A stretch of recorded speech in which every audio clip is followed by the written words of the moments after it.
샬롬, 복된 아침입니다. 하루하루 한 주 한 주가 변함없이 흘러가는 것처럼 보여도 그 속에서 씨름하고 고민하는 일들은 계속해서 밀려져 오는 것 같습니다.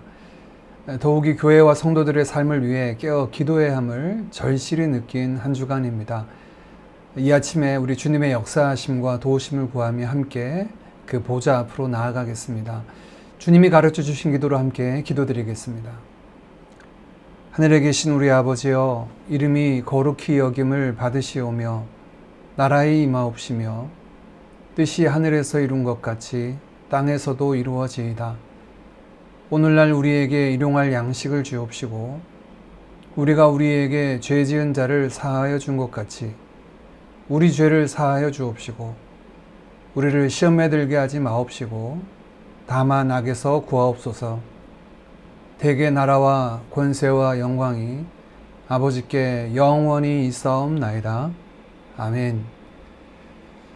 사랑의 아버지 하나님, 오늘도 저희에게 생명을 더하시고 육신의 생명뿐 아니라 영생을 누리며 주와 함께 동행하게 하시니 감사합니다. 허락하신 영생의 삶이 아버지를 더욱 알아가는 시간들이 되게 하시고 날마다 주를 더 깊이 사랑하게 되는 여정이 되게 하옵소서. 저희를 구속하신 목적이 하나님의 백성 삼으시기 위함이라 말씀하셨사오니 주의 백성으로 마땅히 왕 되신 주를 바르게 알고 섬기게 하옵소서. 이를 위해 하나님을 아는 지식에 날마다 자라가게 하시고 주를 더욱 사랑하며 기뻐하는 자들로 살아가도록 성령님 인도하여 주옵소서. 구속받은 주의 백성임에도 불구하고 저희들 여전히 남아있는 죄의 찢기들이 마음과 생각 또 말과 행동 가운데 있음을 고백합니다.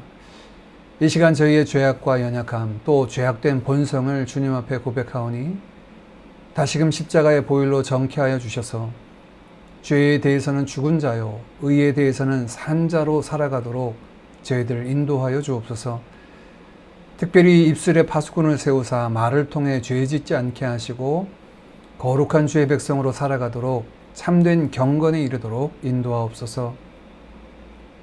약속대로 보내주신 성령으로 말미암아 저희를 거룩하게 하시고 또한 그리스도의 증인으로 살아가도록 이끄심을 믿습니다. 이 세대를 본받지 아니하고 변화를 받아 하나님의 선하시고 기뻐하시고 온전한 뜻을 분별하며 구하는 자들 되게 하옵소서. 오늘 더하신 이 하루의 삶이 주 안에서 기뻐하는 삶, 말씀으로 하나님을 더욱 알아가는 삶, 기도로 동행하며 감사로 채워지는 삶이 되길 원합니다.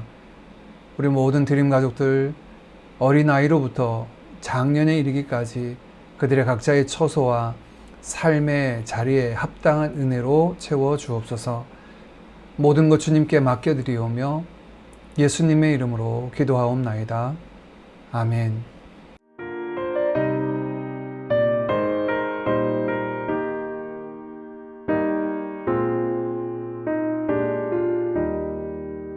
내 주의 보혈은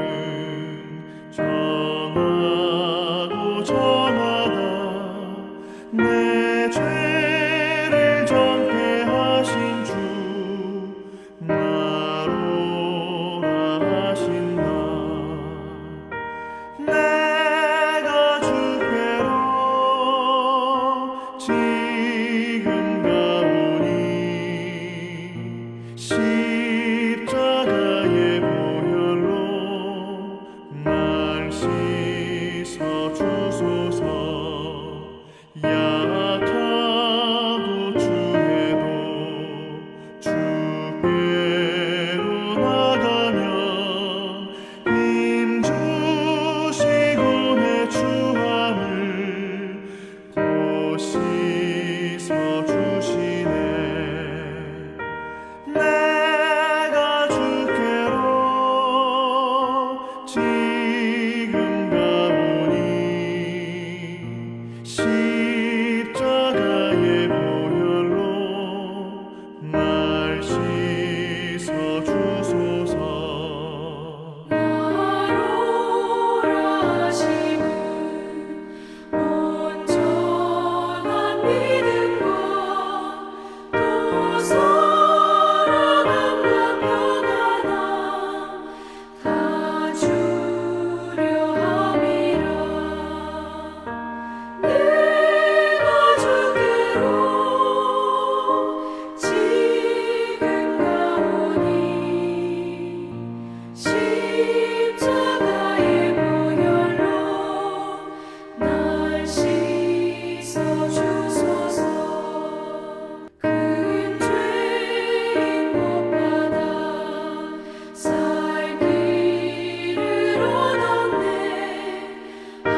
오늘 함께 나눌 하나님의 말씀은 레위기 12장 1절에서 8절까지 말씀입니다. 1절 말씀부터 함께 보겠습니다. 여호와께서 모세에게 말씀하여 이르시되 이스라엘 자손에게 말하여 이르라. 여인이 임신하여 남자를 낳으면 그는 이레 동안 부정하리니 곧 월경할 때와 같이 부정할 것이며 여덟째 날에는 그 아이의 포피를 벨 것이요 그 여인은 아직도 33일을 지내야 산혈이 깨끗하리니 정결하게 되는 기한이 차기 전에는 성물을 만지지도 말며 성소에 들어가지도 말 것이며 여자를 낳으면 그는 2일에 동안 부정하리니 월경할 때와 같을 것이며 산혈이 깨끗하게 되면 66일을 지내야 하리라. 아들이나 딸이나 정결하게 되는 기한이 차면 그 여인은 번제를 위하여 1년 된 어린 양을 가져가고 속죄제를 위하여 집 비둘기 새끼나 산 비둘기를 회막 문 제사장에게로 가져갈 것이요 제사장은 그것을 여호와 앞에 드려서 그 여인을 위하여 속죄할지니 그리하면 산혈이 깨끗하리라. 이는 아들이나 딸을 생산한 여인에게 대한 규례니라. 그 여인이 어린 양을 바치기에 힘이 미치지 못하면 산비둘기 2마리나 집비둘기 새끼 2마리를 가져다가 하나는 번제물로 하나는 속죄 제물로 삼을 것이요 제사장은 그를 위하여 속죄할지니 그가 정결하리라. 아멘. 우리가 레위기를 통해서 거룩하신 하나님 앞에 거룩한 하나님의 백성으로 나아가고 살아가는 것을 살피고 있습니다. 앞서 하나님을 향한 헌신과 특별히 피를 가지고 드리는 제사를 통해서 죄사함과 그 하나님 앞에 거룩함을 입는 것이 무엇인지 보여주셨다면 오늘 본문부터는 일상에서의 거룩을 소개하고 있습니다. 일상에서의 거룩은 또 특별히 다른 단어로 소개하고 있는데 그것은 정결함, 깨끗함입니다. 그리고 그 반대로 주의해야 될 것이 부정함, unclean이라고 하는데요. 부정함에 관한 말씀이죠. 깨끗하다와 깨끗하지 않다가 거룩을 우리의 일상생활에 적용하는 개념으로 소개되고 있습니다. 예전에 우리 교회에 방문하셨던 네팔의 양은용 선교사님께서 들려주신 이야기입니다. 인도와 네팔은 힌두교 지역이죠. 이들은 그들의 신앙을 따라서 소를 굉장히 신성시하고 또 사람들을 계층으로 나누고 제일 아래에 달리트라고 하는 불가촉 천민을 두고 이들과 접촉했을 때 부정해진다라고 생각합니다. 어느 동네에 있었던 일이라고 합니다. 그 마을에서 불가촉 천민으로 허드렛 일을 하는 달리트 계급의 한 사람이 있었는데 동네 사람들이 너무 괴롭히고 천시하니까 화가 나서 그 동네 사람들의 공동 우물에 가서 입을 대고 벌컥벌컥 그 우물을 마셨다고 합니다. 이것은 마을 사람들에게 아주 큰 일이었습니다. 왜냐하면 불가촉 천민인 달리트가 접촉한 그 우물이 부정하게 되어서 더 이상 그 우물물을 마실 수 없기 때문이죠. 더 이상 마실 수 없는 깨끗한 물이 아닌 것입니다. 그들에게는. 그래서 그들이 모여서 찾은 해법은 바로 깨끗한 짐승인 소의 배설물을 우물에 넣어서 정화해서 깨끗한 물이 되게 해서 마시겠다라고 결론을 내고 그렇게 했다는 것입니다. 소의 배설물로 우물을 깨끗하게 했다는 것은 깨끗하고 깨끗하지 않고가 수질, 즉 물의 깨끗함의 정도가 아니라 다른 정함과 부정함이 있다는 것을 보여주는 거죠. 분명히 이들의 이해는 잘못되었습니다만 레위기에서 소개하고 있는 깨끗하고 깨끗하지 않은, 즉 정결함과 부정함을 이해하는 데는 좋은 예라고 보여집니다. 앞선 장에서 소개되는 동물과 사체에 접촉하는 규정이 왜 이렇게 까다롭고 많을까?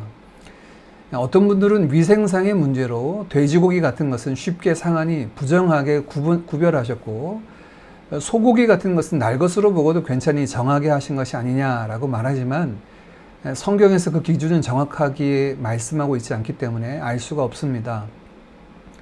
깨끗함이 어떤 원인과 기준, 이유에서 정했는지 알 수는 없지만 하나님께서 이스라엘 백성들의 그 일상에 거룩이라고 하는 것이 정결함, 즉 깨끗함임을 알게 하시고 잘 아로새기셔서 그들의 일상 모든 것, 의식주, 생활하는 모든 것들이 거룩해야 함을 말씀해 주고 계신 거죠. 우리는 이미 그리스도의 피로 우리가 정하게 되었음을 믿음으로 고백합니다. 그리고 그 그리스도의 보혈의 공로를 의지하여 하나님 앞에 담대히 나아가게 되죠. 그런데 오늘 우리에게 주시는 이 거룩함을 입는 것은 바로 우리가 이 땅에서 구별된 거룩한 하나님의 백성으로 살아간다는 것이 단순히 하나님 앞에 나아갈 때만의 문제가 아니라 우리의 일상에서도 그 거룩이 그대로 나타나야 함을 말씀하고 있습니다. 앞서 이야기되었던 음식 이야기죠. 그들은 음식을 어떤 고기로 먹느냐 먹지 못하느냐, 그 동물의 사체를 접촉하는 것, 심지어 무심코 만지고 닿는 영역들에 대해서도 너희는 구별되어 있느냐라고 의식하며 살도록, 거룩한 자로 살도록 말씀하신 것입니다. 사실 우리가 거룩이라고 하면 예배당에서 예배를 드리거나 찬양 드릴 때, 또 말씀을 읽거나 기도할 때를 생각할 수 있는데, 거룩은 그것을 넘어서 우리의 일상에 미쳐져야 되고 또 이루어져야 할 것입니다. 그 일상에 대해서 레위기 12장부터 15장까지는 특별히 우리의 신체, 몸과 연관되어서 정함과 부정함을 말씀하십니다. 12장 말씀은 여성의 정결함에 대한 기준, 13장, 14장은 몸과 의복, 또 주택에 발생하는 피부병, 나병과 그것을 어떻게 정하게 하는가, 또 15장은 몸의 유출병에 관한 이야기로 소개하고 있습니다. 앞서 우리가 5대 제사에서 살폈듯이 제물에 있어서 중요한 것은 그것의 피이죠. 왜냐하면 피는 생명이기 때문입니다. 그래서 피체 고기를 먹어서는 안 된다라고 말씀하셨고, 또한 죄를 속하기 위해서 피를 흘려야 하는 이유도 거기에 있습니다. 속죄 제물의 피를 제사장의 경우는 성막 안의 휘장과 기구에 발랐고, 또 일반 백성들의 경우는 제단 주위에 뿌리고 또 제단 뿔에 바르게 하셨죠. 이 모든 것은 피가 생명이고 그 피의 값으로 속죄함을 보여주고 계십니다. 특별히 우리 사람들에게 있어서 피와 관련되어서는 다치거나 상처가 나는 경우를 제외하고는 대부분 여성과 관련되어 나타나죠. 여성에게 있어서 이 두 가지 경우가 있는데 바로 출산의 때와 월경 때입니다. 이 두 때를 성경은 모두 여성에게 부정한 때다라고 이렇게 말씀을 합니다. 앞서 말씀드린 것처럼 이때의 부정은 여성들 자체가 어떤 어려움이나 잘못을 해서가 아니라 깨끗함과 깨끗하지 않음의 그 기준선상에서 피와 연관되어서 말씀하시는 거죠. 특별히 출산의 경우 아들을 낳으면 그 아들이 8일째 포피를 베기 전까지 월경 때처럼 7일간 부정하게 됩니다. 그리고 그 이후에 33일까지 그 사년이 있어 깨끗하지 않은 상태로 되고, 그때까지는 성물을 만지지도 성소에 들어갈 수도 없게 하셨습니다. 딸을 낳는 경우는 이 기간이 각각 2배로 더 늘어나서 14일간 월경 때처럼 부정하게 되고, 두 번째 시기는 66일 동안 부정하게 되어서 66일이 지나야 깨끗하게 된다라고 말씀하고 있습니다. 성경은 남녀를 차별하는가? 왜 아들과 딸을 낳았을 때 이렇게 다른가?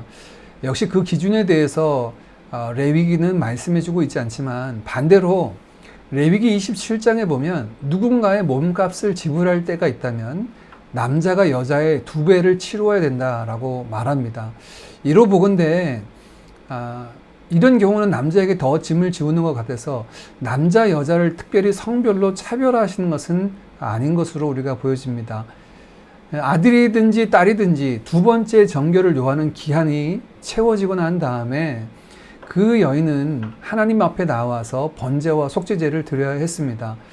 번제로는 1년 된 어린 양을 드려야 했고, 속죄를 위해서는 집비둘기나 산비둘기를 가져다가 회막 문 앞에서 제사장에게로 건네고, 제사장은 그것을 하나님께 드려 그 여인을 위하여 번제로 드리고 속죄제로 드려서 정하게 해야 합니다. 추가적으로 그 여인이 어린 양을 바치기에 경제적으로 부담이 되는 형편이라면 산비둘기 2마리나 또는 집비둘기 새끼 2마리를 가져다가 하나는 번제로 하나는 속죄제로 드리게 하셨습니다. 이러한 부분들은 사실 우리나라에도 비슷한 풍습이 있는데요. 바로 백일이라는 겁니다. 저는 100일이 아이가 100일 동안 건강히 잘 자랐다 하는 감사의 고백, 또 확인을 해주는 그런 기간이라고 들었는데요. 왜냐하면 예전에 이렇게 위생이 좋지 않을 때는 100일 동안 살아가는 것이 굉장히 어려운 일이었기 때문에 그것이 고비다라고 이렇게 들었는데, 제가 한국에서 출산한 가정에 신방을 가고 100일로 같이 축하해 줄 일이 있었는데요. 신방에 동행하신 연세 드신 권사님께서 들려주신 이야기입니다. 100일은 아이를 위한 일이 아니라 출산 후 산모의 산후조리가 끝났음을 알려주는 시기다라고 이렇게 얘기하더라고요. 산모의 위생과 안전, 더불어 신생아의 안전을 위해서 이런 집에 그 금줄을 치고 그 집에 방문하는 것에 대해서 삼가하게 했던 거죠. 아마 성경에서 말씀하신 부분도 이런 목적도 있으리라 생각됩니다.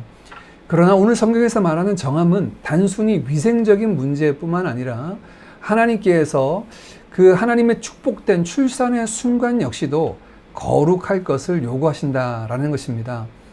이 모든 것들이 우리의 삶의 부분, 특별히 출생이라고 하는 삶의 시작 부분부터 이 거룩이 요구되는 거죠. 이 두 번째 정결 규례들, 그 기간이 다 종료되었을 때 각각 번제와 속죄제를 드리게 하셨죠.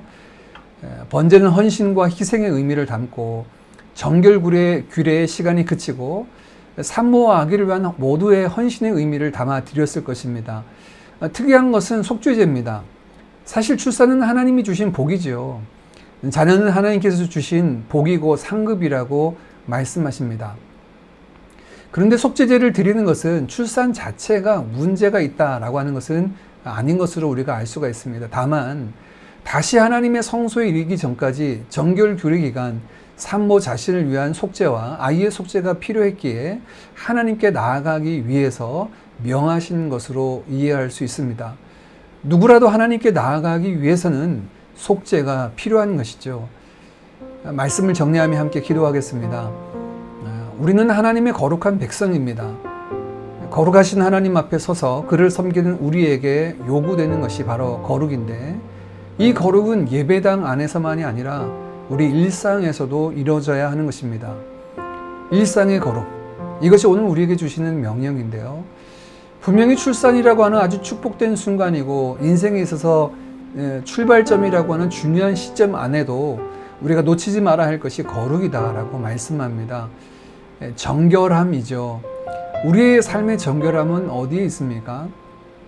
음식을 먹고 마시는 것에서, 또 생각하고 의식해야 할 거룩뿐만 아니라 아이를 낳고 양육하는 그 모든 과정에서도 우리가 생각해야 될 거룩이 있음을 말씀합니다. 그 거룩은 하나님께 번제와 속죄제로 서게 하십니다. 이 번제는 감사와 헌신의 고백이고, 또한 우리 인생이 속죄의 피가 없이는 하나님 앞에 설 수 없다는 것을 보여주는 것입니다. 우리가 하나님께 나아갈 때 감사로 주를 영화롭게 합시다. 그리고 어린 양 예수 그리스도의 그 공로 힘입어 하나님 앞에 나아가는 우리가 되길 원합니다. 함께 더 기도할 제목은 내일 드려질 예배와 우리 교회 공동체를 위해서 함께 기도해 주시고, 특별히 우리 드림 가족들을 위해서 한 명 한 명 그 이름을 부르며 함께 기도드리겠습니다.